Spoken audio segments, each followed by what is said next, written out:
Not too long ago, I came across this concept of mental toughness, which as athletes, we are often talking about mindset and all those things. And me personally, I talk a lot about mindset.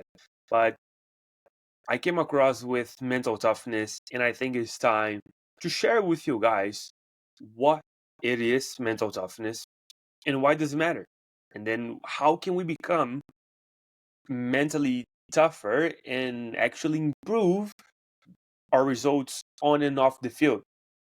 And you will see that once you create the habit of having a mind that it's tougher in a way, you'll be able to improve your performance not only as an athlete but also as a human being on your daily life. It could be handling school, handling family, or anything that you have in your life.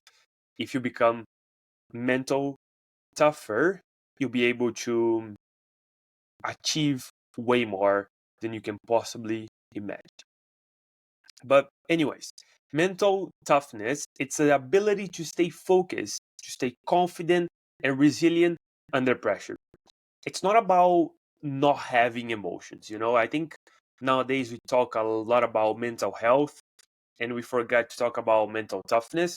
But again, I think a lot of people look at that and like, oh, I don't want to be mental tough because I'm not gonna care about my emotions. No, that's not about that at all. It's about controlling your emotions so they don't control you. The benefits and why does it matter? Well, at the end of the day, you're gonna be able to bounce back after failure because you're gonna fail. And I'm sorry, you will gonna fail no matter what. Creating the athletic school has been a long journey. Reaching 100 episodes has taken consistency, grit, and a lot of passion. Having incredible guests share their story has been a true pleasure. But now, I want to ask you for your help. If you haven't already, please follow the show on whatever platform you're listening from. It really helps me a lot. And I promise you this, I'll continue to bring on the best guest speakers I can, and I'll do my very best to share content that helps you grow, not just as an athlete, but as a person on and off the field. I will study, I will read, and research relentless for ways to help you. And I'll share everything I learned right here. Being mental tougher will help you be more consistent whenever your motivation is low. It's like discipline and gives you the edge in high pressure moments. Whenever you have to perform, you have to score a point, you have to score a goal, and you have to perform. That's when the emotional, that's when mental tough people come up and they actually are able to perform. And the good thing and the good news is, guys, that some people think that toughness it's a personality trait. If you either you have it or you don't, but that's not the reality. The reality is you can train to become mental tough, and I'm gonna tell you how to. The first thing you have to be is self-aware. You have to know your triggers. When do you lose the focus? When you lose confidence? Is it when your parents say something to you? When your partner says something to you? Is it when someone is trash talking to you? It's when you make a wrong pass. And the first thing is just being aware. It's just realizing what those triggers are. And the other thing is adapting a growth mindset. If you haven't read the book Mindset by Carol Dweck, honestly, I don't know what you're doing because this is a must. But anyway, the growth mindset, it's understanding that mistakes are an opportunity to grow. And that's it. If you have a fixed mindset, which is the opposite of a growth mindset, you think that you are who you are and you can't do anything about it. So we want to take that fixed mindset, throw it in the trash, and from now on, only use the growth mindset. And after that, you're going to rehearse not only success, but also adversity. So I want you to think about the game. I want you to imagine yourself bouncing back after a failure. So, yes, I want you to imagine, to close your eyes, put some music on, and imagine yourself scoring a goal, scoring points, or whatever the sport you play is. I want you to imagine you succeeding, but also whenever you fail, what are you going to do about it? And I want you to imagine all those things. And then I want you to create some routines and breathing exercise. I want you to train yourself to stay calm under pressure, controlling your breath, controlling your emotions. But if you wait until you are on the field to do that, trust me, it won't work. You have to start now, and you have to train yourself in order to be able to do that when you truly need. Some of the habits that you can do to build mental toughness, it's very simple. And I already told you guys here plenty of times. It's journaling, and I want you to write it down, the wins, the mistakes that you have done, but also the lessons, because you can learn a lot from mistakes, but you also can learn a lot from wins. So just keep track of those wins, those mistakes, those times that you fail, and ask yourself, what can I learn about that? What can I do to improve myself?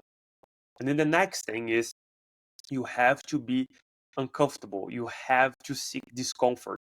It could be extra reps, it could be cold showers, but you have to train your brain to be comfortable when it's uncomfortable.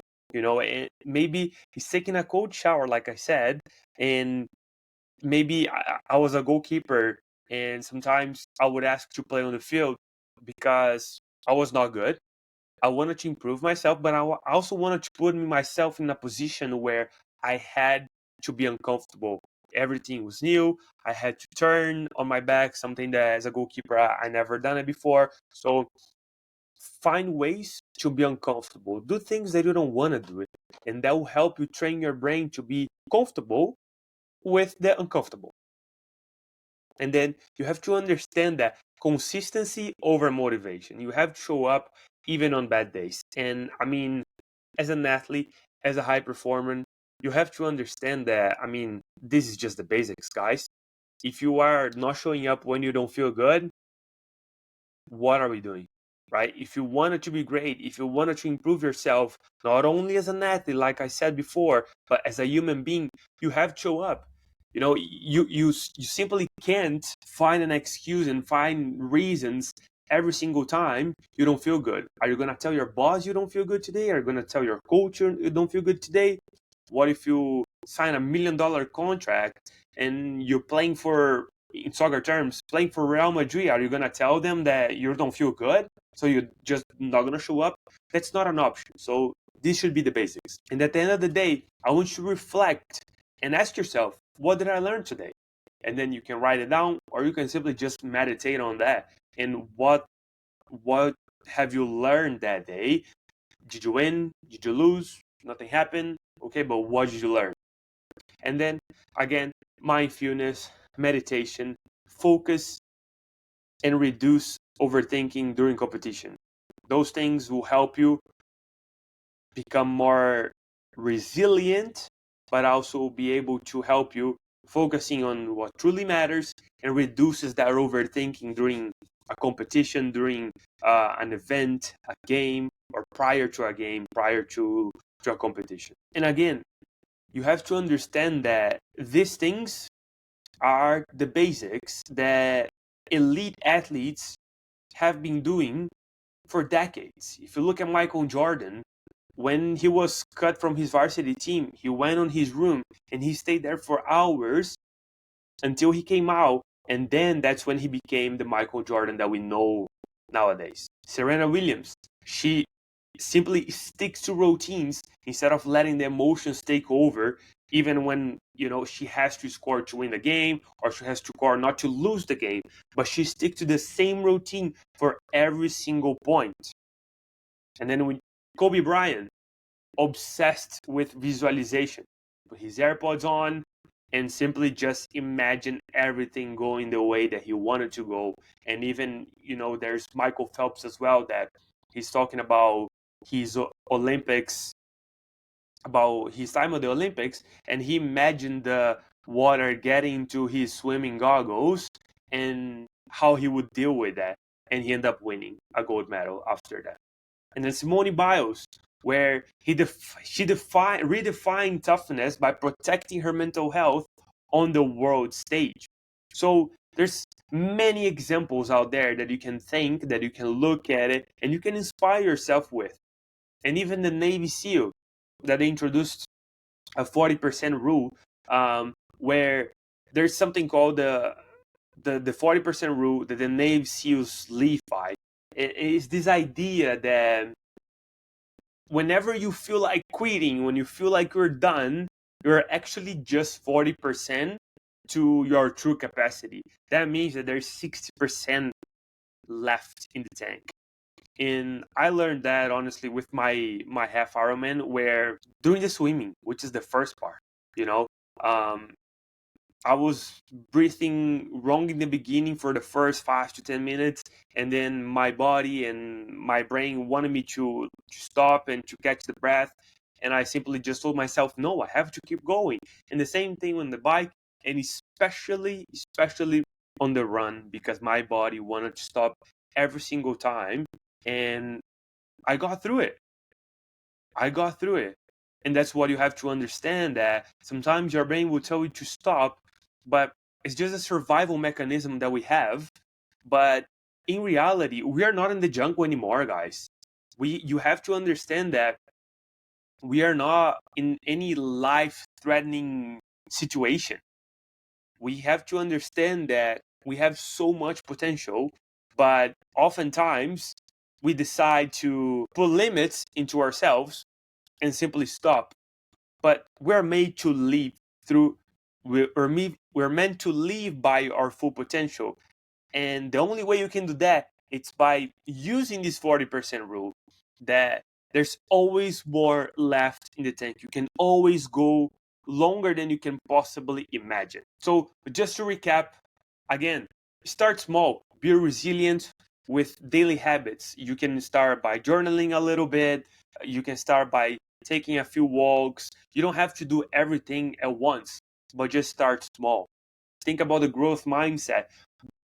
Don't think a failure it's a setback. Just look as opportunity to learn, an opportunity to improve, and then build a mental toolbox. You have visualization, you have journaling, breathing, mindfulness. There's so many you can think about it, and simply every time you need, just open that toolbox that you have, and then go and do it, and apply the 40% rule challenge. Because if you feel like you're done, go for one more rep at least, one more sprint, just one more minute, and that's how you become mentally tougher. And remember, toughness isn't about never breaking. It's about how fast you recover, how much further you can go when your mind tells you to stop. Pick one of these tools that we just talked about it and practice this week, and then next week you do it again.